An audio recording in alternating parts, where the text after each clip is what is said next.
So what does it mean to be a wealth dynamics creator? Well, if you just found out you're a creator, it probably comes as no surprise. You're probably thinking, well, that's what I do anyway.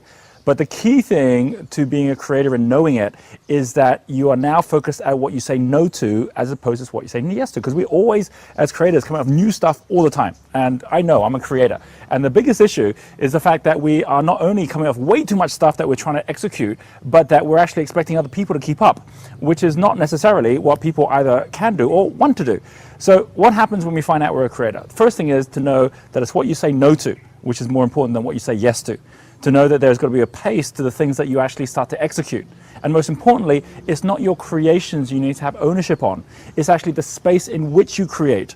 So for example, Steve Jobs as a creator does not spend all of his time creating new stuff. He creates the space for others to play the game. And that's where he's got all his best inventions and creations. Bill Gates, same thing. Walt Disney, definitely the same thing. Thomas Edison. These are people who says, I'm not going to spend time on the back end. I'll get other people to do that. Frankly, I'm not even that good at leading people. I can be a visionary. I can inspire them. But the day-to-day management is something which doesn't come naturally. So I have other people to do that. And as a result, what happens is you start building the right team around you. A creator, number one, must make sure you find yourself a supporter. A supporter is someone who's going to be excellent at being able to lead your team, far better than you can.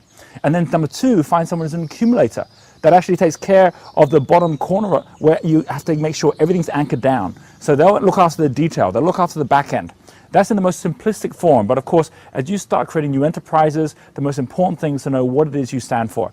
And as a creator, if you've got a whole bunch of different things, look at someone like Richard Branson and see that he doesn't just start anything. He starts things that actually have something in common with his Virgin brand and his Virgin group of companies. That Bill Gates in his time as Microsoft would always make sure it fits in with Microsoft. So what do you stand for as the overall playground that you're actually creating?